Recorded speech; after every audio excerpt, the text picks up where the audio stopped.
Sa atong tubag sa Salmo, nag-ingon ta nga, kung ikaw o Ginoo magtimaan sa among kalapasan, kinsay makalahutay. Lingiyay mong tupad, na pila na'y kalapasan nimo. Sa imo lang mahinumduman, kapila na kanilapas. Sus, og timan-an as Ginoo, mag-una tingalig ka impyerno ning nagwali. Ambot ring diya sa kong luyo, kaning mga bisita nato. No? Kapila na ko ta nagbalik-balik, ang uban din galisod na laglakaw, malapason lang gyapon. Na nga, nakaingon ta kung magtimaan ka Ginoo sa among kalapasan, kay ang Ginoo di ra ba gyud kalimot, all-knowing gud na siya.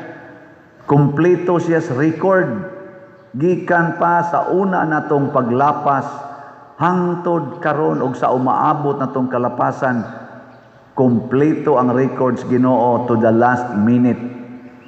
Karon mao may problema dito nila sa pag-hearing nila sa kaso ni President Duterte, kay dili kayo kumpleto ang record sa mga prosecutors.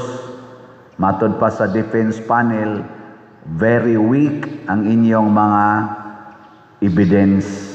Nagsalig lang mo kasagaran sa purely hearsay, kanang tabi-tabi lang. Kasagaran pulos vague. Nag-ingon si Pangulo, wa ra ba sad nganlig kinsang Pangulo ha? Sa mga witnesses ba, base sa ilang mga affidavit. So weak. Pero ang Ginoo, kung siya na gani mo imuhisgot sa atong kalapasan, kumpleto na Sila dito, ilang mga picture, kuwang man. Wa pagi forensic report wa police report. Ang mga patay nga gi-accuse, katong 49 raman na kakasos patay ang dawat ron sa ICC, 49. Pero giingnan sa mga prosecutors nga ang gipatay ko nung Duterte, 30 ngadtos 40,000. Pero 49 ra ang kaso nga tuwa dito. Sample lang kuno to aron ma-establish ang pattern sa iyang gitawag og systematic nga patay nga gitawag og extrajudicial killing. Pero pagtan-aw sa mga ebidensya, kuwang kuno kayo.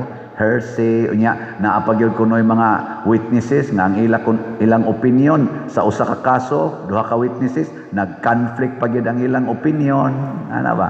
Nga naman dili kompleto ang atong pagtimaan. Pero ang Ginoo, all-knowing, who is also the truth, who is the same yesterday, today, and forever, kompleto. Ngilingay mong tupad. Nahibaw-an na kas Ginoo. Na ba? Nahibaw-an na ka. Ay tuga-tuga di agpamakak, nahibaw-an na ka.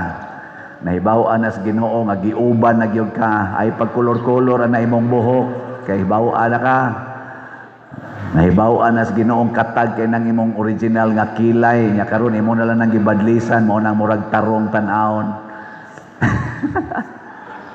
Nahibaw-an na ka, nga wa na kay buhok, gawig-wig na lang ka diya. Sus, lain lang diya. Party-arty pa ka na imong wig-wig nga. Mao na, wa gid tay dag-anan kung ang Ginoo nay magtimaan sa atong kalapasan. Di kita kalahutay pagpakigharong niya. May maning mga prosecutors against sa gi-accused, kay magsige man na silang debate diha, way katapusan, kay mga lawyers man na sila. Pero adto na tas atubangan sa Ginoo, bisag usa pa ka justice sa Supreme Court, inig-ingon sa Ginoo, nangabit ka, di jud ka kabalibad. Kay ipakita mas Ginoo ang tanang detalye sa imong pagpangabit. Og igo ra jud kang moingon, hala nahibaw-an di ay ana. Because ang kamatuoran may ipakita sa Ginoo, dili man ang hearsay, dili man ang mga marites. Mao na, kay di man kita kalahutay at ubangas Ginoo, lahi ang iyang paghukom nato. Asa may ganahan ninyo nga klases paghukom? Kanang paghukom nga tawhanon o paghukom nga Diosnon? Iisa ko nung kamot, may kinsay ganahan sa paghukom nga Diosnon, ta sa kamot. Nindota. Kinsay moingon, ako pa dir, ganahan ko kanang hukom nga tawhanon, ta sa kamot. Sige, mahala mo diya. Unsa may pamaagis Ginoo diri sa unang pagbasa,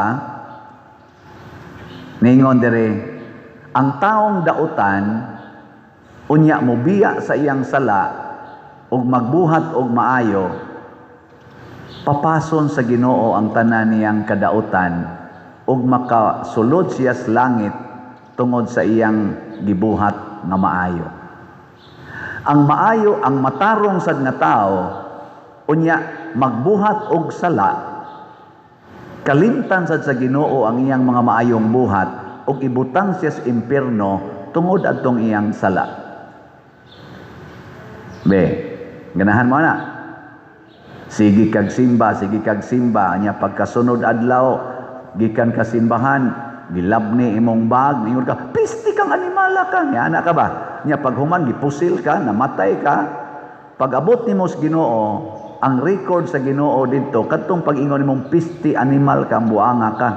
Nya ningon man siya diri sa ebanghelyo, ang maghingag buang, maghingag kwanggol, ug ang masuko siyang isig katao, mamiligro mas impierno. Di maimpierno ka. Nya kadtong naglabnis imong bag, nadagma man pag-abot sa unahan, nadakpan man, gikulata, nangayo magpasaylo, nya nagbag-o ug nagbasol sa iyang sala. Nya tungod sa kulatang grabe kaayo, namatay man gid siya. Ang katapusan niyang gibuhat, nangayo magpasaylo ug nagbasol. Kinsa maroy malangit? Ikaw nga gikasimbahan o katong nag-atang nimo diha nga nang labni lang? Mao nay paagis Ginoo. Nya ganahan mo na. Ganahan mo dili. Istoryahe. Ganahan. Ang pari gikang nagmisa torti kabalaan na balaan kay migisulog gud ana balaan kay tanan. Nya paghuman tuyok ng kolekta, pagbalik wa ginihog kolekta. Ang pari nagyaw-yaw yung animal, yung mga tawhana, mga dao kay tanan ana. Nya karon ang pari pag abot dito siyang kumbinto, nadakin as hagdanan, nahog, napantok ang namatay. Kamong wa mo hog kolekta, nakaamgo, namalit mo slat pag abot dito sa gawas. Uy, wa malit ang hog kolekta, uy malit lang tag slat uy. Ana nya naglinog sad, nalusnuan sad mo, patay sad mo. Karon inig atubang na ron tos Ginoo, kisa may malangit. Kamo nya makatugot mong kamo ray malangit. Mao na ayaw tagai ang pari og okasyon sa sala. Sasabot hugid mo kolekta aron ang pari malipayon di kasa. Unsa man sa isa niyo di mo hug kolekta, gitawag sa naong sin of scandal. Kana bang nakasa ang imong isig katao tungod sa imong binuhatan. Mao na magtinabangay ta.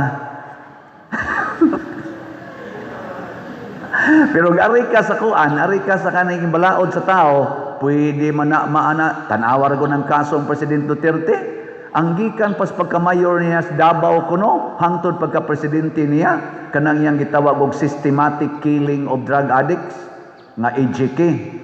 Iya na dyan ang gibuhat kuno, mao nay accusation sa mga nag-prosecute niya.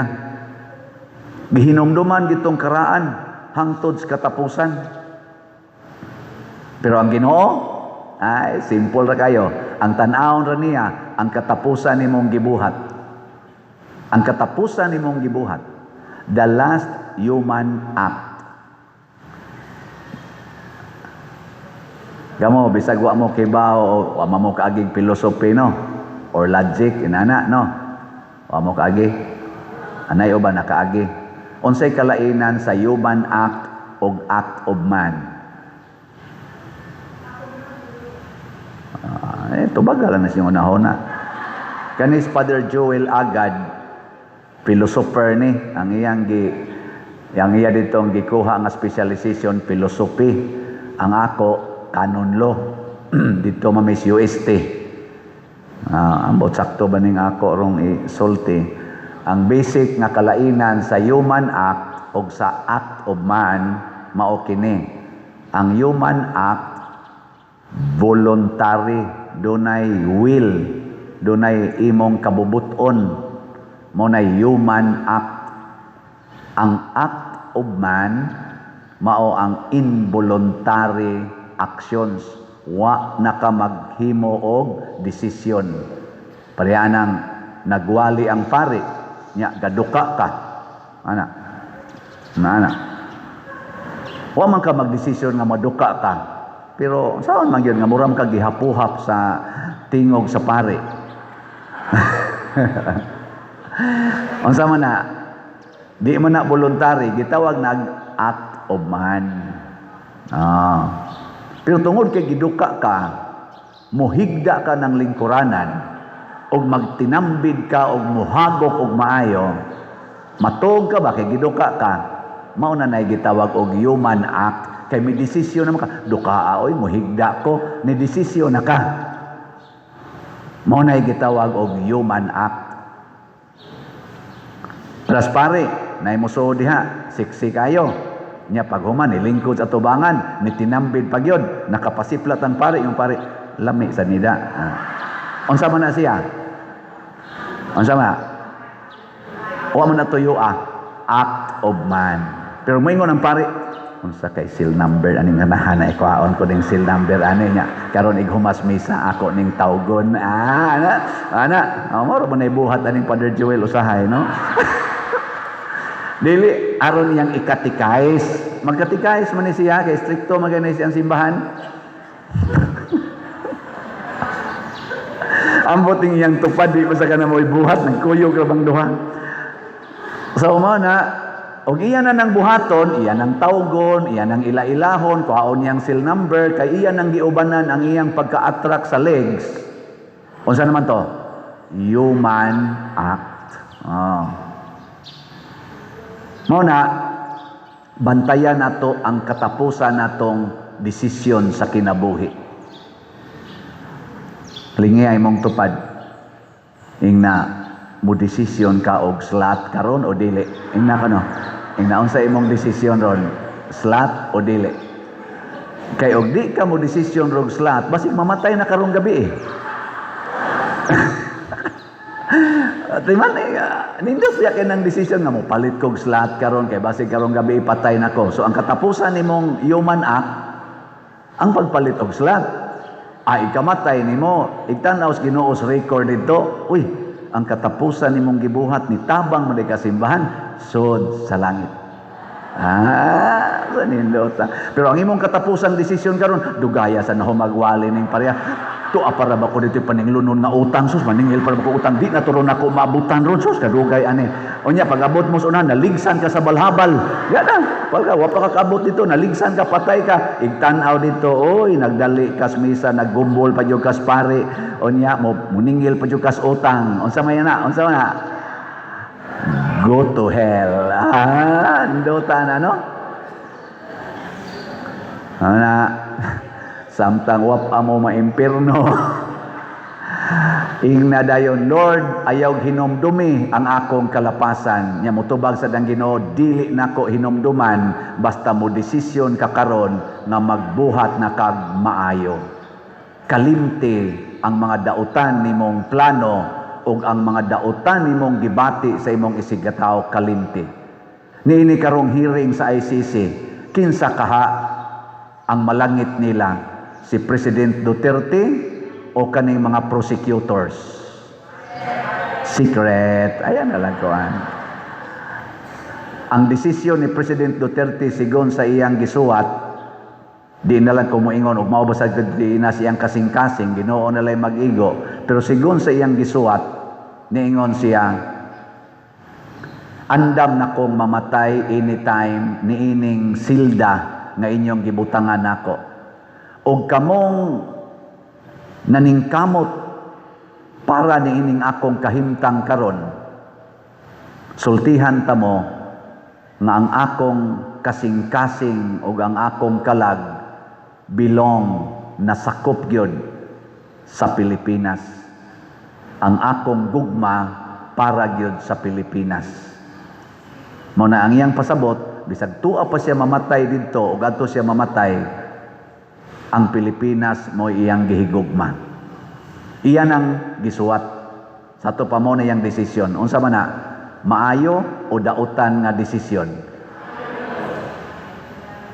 Ang mga prosecutor gasigig ingon dili paigo nga dawaton kining iyang kaso, kinahanglang yung madugta siya sa bilangguan aron di na siya ka-impluwensya sa daghan pang mga tao sa Pilipinas nga nahimo na sarong mga Duterte clowns. Ilag yung gipin down kay suko jud kay silang President Duterte haron mahatagan kunog hustisya ang mga nangamatay nga iyang gipangpatay. Mao gini ilag irong gipaningkamutan unsa man ang desisyon na maayo o dautan, secret.